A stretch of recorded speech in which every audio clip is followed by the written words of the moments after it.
je vous retrouve pour une vidéo haul. Alors, c'est une vidéo haul entre guillemets parce que c'était un haul à la bibliothèque, donc j'ai rien acheté. J'adore aller à la bibliothèque, j'adore. Et en fait, quand j'entre dans la bibliothèque, j'ai l'impression de redevenir une enfant. Et quand je vois tous ces livres, toute cette culture, ça me fait vraiment quelque chose. Enfin bref. Et j'aime bien l'idée de soutenir la bibliothèque. Et j'aime bien consommer de cette manière-là, c'est-à-dire que je vais à la bibliothèque, je prends les livres qui m'intéressent, a priori, je les lis. Si vraiment ils m'ont marqué et que je compte les relire, bah, je les achète. Puis voilà. Bref. Tout ça pour vous dire que ce que je fais très souvent, et du coup je vais le partager avec vous, c'est que je vais à la bibliothèque et je prends des livres par thème. Et je peux être très intéressée par un thème et être à fond dans un thème pendant un moment et passer, je sais pas, peut-être 1 an, 6 mois, des fois une semaine, des fois 2 mois, à lire plein de trucs sur le sujet, regarder plein de documentaires, de voir plein de choses différentes en fait sur le sujet, essayer de m'intéresser à fond, de faire le tour du sujet et ensuite de passer à autre chose. Et en ce moment, je m'intéresse beaucoup aux femmes, au féminisme, lié au fait très certainement que je suis une femme, lié aussi au fait qu'en ce moment on en parle beaucoup, ce que je trouve extrêmement cool. Et voilà. Et du coup j'ai pris plein de livres. Il y en a certains que j'ai commencé à lire, j'avoue, mais ils ont l'air trop bien. Donc, je vais vous les présenter un par un. Je vais commencer par celui-ci, c'est Le corps des femmes de Camille Fraudevoie-Mettery, ou Mettery, je sais pas. Et ça, c'est un livre qui m'a été conseillé en fait par une youtubeuse beauté.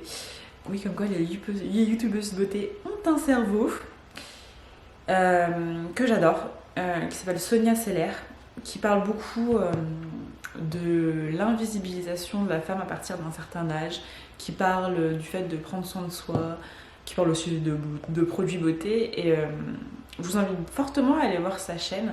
Si vous n'êtes pas trop porté sur les soins de la peau, sur le maquillage, tout ça, c'est pas grave. Allez voir au moins ses vidéos sur des thèmes particuliers. La dernière qu'elle a faite, elle s'appelait, je crois, La vieillerie ou quelque chose comme ça, et sur le fait que quand on est une femme et qu'on vieillit, voilà, on commence à avoir une certaine injonction face au fait d'abandonner certaines choses en fait, d'abandonner le fait de prendre soin de soi, etc. Une injonction et un sentiment d'invisibilisation, un sentiment que comme si on devait se retirer de l'espace public, qu'on n'était pas plus assez fraîche ou je ne sais quoi. C'est très intéressant. Et c'est très intéressant pour moi, qui suis une femme jeune, entre guillemets, considérée comme jeune dans cette société. Et je pense que c'est intéressant pour toutes les femmes, n'importe quel âge, et à notre âge, si vous avez mon âge à peu près, c'est encore plus intéressant parce que on va vieillir en fait. Si on a cette chance, si on ne meurt pas avant, on va inexorablement vieillir. Et avec la vieillerie, on aura notre lot en fait, entre guillemets, de souffrance si on se laisse juste happer par tous les messages de la société. Bref, en tout cas, tout ça pour vous dire que ce livre, elle est vraiment très bien. En fait, il parle des différentes faces du féminisme. C'est écrit par, je crois qu'elle est historienne, professeure de sciences politiques et chargée de mission égalité, diversité à l'université de Reims. Je sais que cette femme a un blog parce que j'ai commencé un peu à lire, il est très intéressant. En tout cas, le début est très intéressant. Et Camille Fraudevoie réfléchit aux mutations de la condition féminine contemporaine. Après le docu-fiction sur les femmes politiques, je regardais ce truc. Elle a fait paraître en 2015 La Révolution du féminin, donc avant ce livre-là. Je pense que je vais aussi l'emprunter. Et oui, du coup, ça parle des différentes phases de féminisme et la dernière phase, en tout cas la phase qu'on est en train de connaître, selon l'auteur, c'est la phase du privé en fait. C'est-à-dire que le féminisme avait réussi à imposer l'égalité, entre guillemets, même s'il n'est pas parfait, dans différents domaines, dans le domaine public, dans le travail, et que dans le domaine privé, il y avait encore beaucoup de lacunes, et que c'était un domaine particulier parce que c'est un domaine intime, c'est-à-dire qu'il n'y a pas vraiment de témoins, il n'y a pas vraiment de personnes, en fait, qui peuvent avoir un regard à part nous-mêmes, et éventuellement notre partenaire. Mais du coup, c'est c'est un domaine qui n'a pas été investi direct. Et du coup, je peux vous lire rapidement le sommaire. Elle parle de Comme une fille, les femmes dans l'espace public, le sang des femmes et le temps des femmes, la première fois où l'entrée dans son corps désirant, l'apparence et le projet de coïncidence à soi, la non-maternité, l'ultime émancipation, le ménopausé et invisible, des seins comme des visages, utérus, vagin, clitoris, même combat, PMA, GPA, la liberté et l'égalité procréative. Il a l'air vraiment très bien ce livre, vraiment. Je pense que je vais le lire et je vais le relire parce que déjà l'introduction était très intéressante, mais c'est assez dense quand on s'y connaît pas du tout, je pense. Et ça vaut le coup de revenir sur certaines choses qui sont dites. Parce que quand on ne connaît pas, il faut apprendre, tout simplement. Et c'est très bien. Et oui, d'ailleurs, ça commence, je vois ça au dos, et effectivement, elle en parle pas mal dans l'introduction. Ça commence avec l'affaire Weinstein, je sais pas comment on dit. Toutes les déferlantes avec Berenstain Port, tout ça, et comment ça a ouvert en fait une vague de féminisme très intéressante.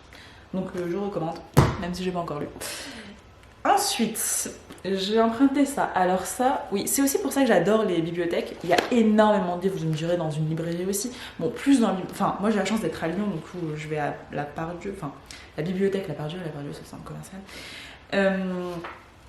Et c'est rangé par thème. Et c'est-à-dire que vous avez des centaines de livres, moi ça m'arrange beaucoup parce que je dis comme ça, sur les livres en question. Et du coup, tous les livres que j'ai empruntés là, ils étaient dans, je crois, ouais, dans le même... la même étagère, enfin il y a plusieurs étagères, enfin... Bref, vous m'avez comprise. En tout cas, je suis tombée par hasard dessus. Celui-là, je comptais pas du tout l'emprunter à la base. Lui, j'étais vraiment partie pour l'avoir. Mais celui-là, non. Et quand je l'ai vu, j'ai trouvé très intéressant. Femmes, pouvoir et islam. Et ça parle de la participation massive des femmes durant les révolutions en fait, du Moyen-Orient. Et de la place de la femme dans l'islam et de comment cette place a été, politisée et comment elle a été détournée en fait par des hommes qui voulaient garder le pouvoir, même au sein de la religion. Et c'est très intéressant et elle remet un peu en place ce qu'elle pense être pas le rôle, je dirais, mais la place de la femme dans l'islam. Elle parle, je crois, des LGBT. Elle parle de plein de sujets intéressants qui sont un peu tabous dans l'islam et je trouve ça très intéressant. C'est une spécialiste de l'Iran et du Moyen-Orient. Elle est professeure de sociologie à l'université de Paris Lyon 7 Diderot et directrice du département de sciences sociales. Tout ça. C'est intéressant. Je le précise à chaque fois, c'est pas parce que je porte un intérêt particulier au diplôme, mais je pense que c'est des sujets qui sont très complexes et c'est intéressant d'avoir le point de vue de spécialistes de sociologie, de sciences, de politique sur ces sujets-là. Parce que ils ont, du coup, j'ai emprunté que des livres de femmes, un point de vue historique et une approche scientifique que moi j'aime beaucoup et qui me permet moi de comprendre vraiment les choses. Ensuite, Sorcière, bon, ça je pense que tout le monde le connaît maintenant. C'est un peu un livre culte, un livre qui est devenu culte de Mona Chollet, qui parle des femmes, de l'évolution des femmes, de la place des femmes, encore une fois. Mona Chollet, alors, qu'est-ce qu'elle fait dans la vie? Je ne sais pas du tout, honnêtement. Je me suis pas trop intéressée à ça. J'ai juste vu en fait plein de... Ah. Ils disent de ne pas écrire dessus. C'est dommage, moi, quand je prends les livres et que je vois des écritures, ça fait toujours un peu sourire. Elle est journaliste au Monde diplomatique. Elle est notamment l'auteur de Beauté fatale, les nouveaux visages de l'aliénation féminine. Intéressant, ça aussi j'aimerais bien le lire. Chez soi, une odyssée de l'espace domestique. Très bien. Donc voilà. Alors j'ai pas vu le sommaire, très souvent je le regarde, mais là j'ai vraiment fait confiance aux personnes qui m'ont recommandé. Mais je vous dirai, je ferai une revue dessus. Je pense qu'il est vraiment très bien, hein, vu tout le bien qu'on en dit. C'est très rare que je sois déçue par ce type de livre. Et je trouve ça très intéressant. Et aussi, je trouve ça très intéressant, enfin, les derniers livres qui sortent sur le féminisme parlent beaucoup en fait de la place de la femme et du rapport à la femme, à son corps. Et je trouve que c'est un sujet passionnant. Parce que c'est un sujet où même en tant que féministe, on peut très vite tomber dans quelque chose de jugeant et de pas constructif, du type se maquiller, c'est mal, c'est être complètement conditionné, c'est tout ça, tout ça. Et moi, j'ai pas envie d'entrer dans ce carcan. Pendant un moment, j'étais quand même un peu dans ce truc-là, lié au fait que j'ai eu une phase où je m'intéressais beaucoup à la déconstruction par rapport à la consommation. Et je l'ai vu sous ce prisme-là, et du coup, je suis devenue un peu jugeante envers moi-même par rapport à tout ça, et je trouve que c'était pas utile. Et je trouve ça intéressant en fait, le fait que à chaque fois, lorsqu'il s'agit du corps de la femme, qu'il s'agisse de maquiller, de ne pas maquiller, de se l'approprier, peu importe comment on le fait, il y a toujours énormément de jugement de la part des autres et de la part de soi-même sur ça. Et je sais pas si c'est le cas aussi pour les hommes, j'imagine qu'à moindre mesure c'est aussi le cas.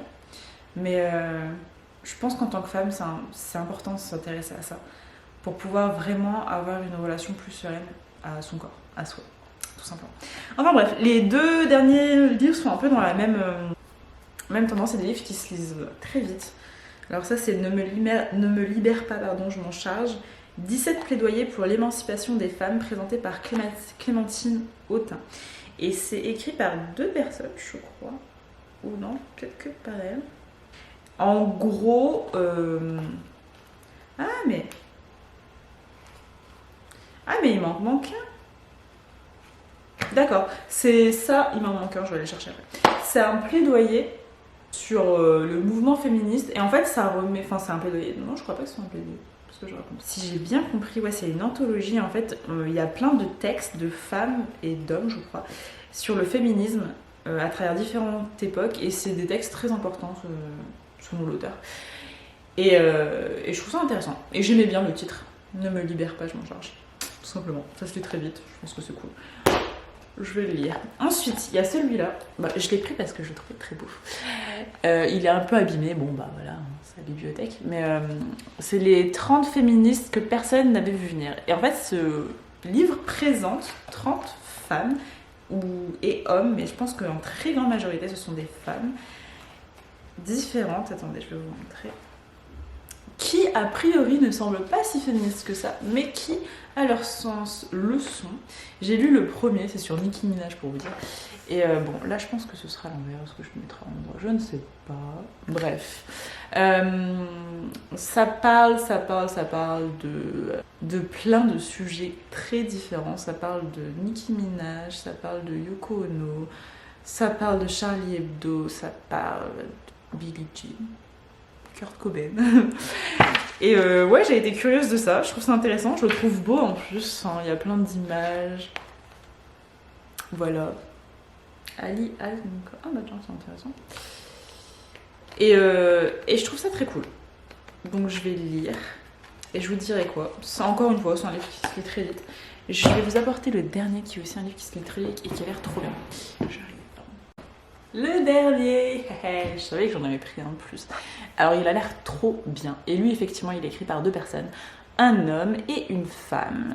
Dominique Nadeau, qui est une déléguée départementale corse à la mission aux droits des femmes et à l'égalité. Et Thierry Benoît, fondateur de l'association La Boucle, directeur des études du diplôme conseillère, référente égalité entre femmes et hommes. Ok. Et je trouve ça trop cool. J'ai commencé à le feuilleter en fait quand j'étais à la bibliothèque. Et en fait, il y a plein d'idées reçues. Là, vous pouvez voir. Bon, je tournerai en fait la vidéo. Et vous pouvez voir toutes les idées reçues qu'il y a dessus, du style les femmes manquent d'humour, si elles s'habillent sexy, c'est pour plaire. Ah tiens, ça je sais à qui je vais le donner après. Je pense que je vais l'acheter après. Je trouve ça vraiment très cool. Et si un jour j'ai des enfants, j'aimerais qu'ils aient ça entre les mains. Ah oui, il y a tout ça avant ici. Est-ce que je vous montrer le dernier ? Il y a une partie sur la vie privée. une partie sur la vie professionnelle et une partie sur la vie publique. Et donc, ça se présente comment? Ça se présente sous forme d'idées reçues sexistes.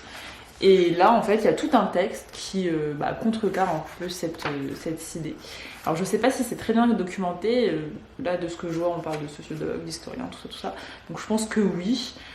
Mais dans tous les cas, je trouve ça cool de se confronter un peu à ces a priori.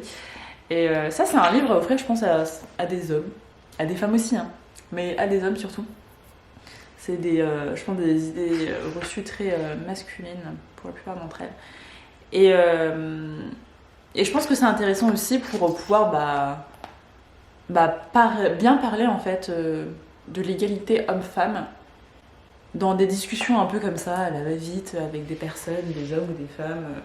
Et très souvent, en fait, on entend des idées reçues et même si on n'est pas d'accord avec elles, on n'a pas forcément un argumentaire très poussé. Et je pense que c'est intéressant d'avoir un bon argumentaire pour pouvoir bien...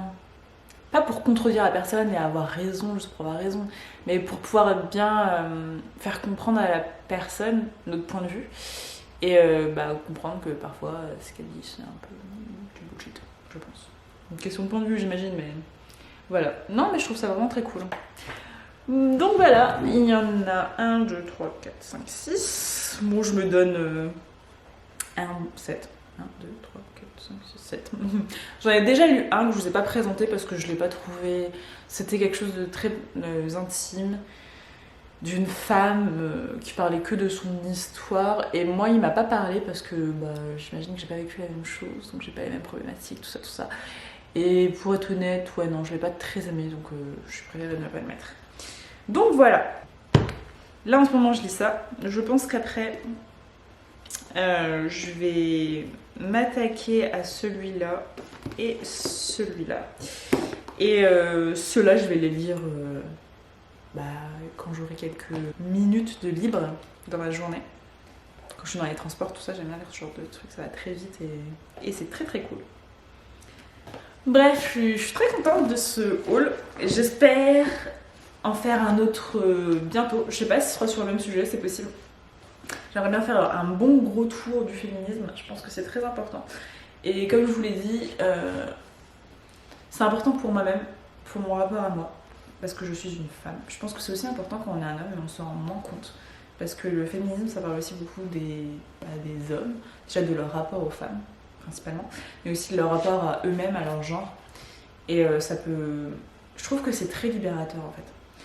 Et comme j'ai pour valeur essentielle la liberté, c'est quelque chose qui me parle beaucoup. Donc, voilà, je vous fais plein de bisous. Je vous dis à très bientôt.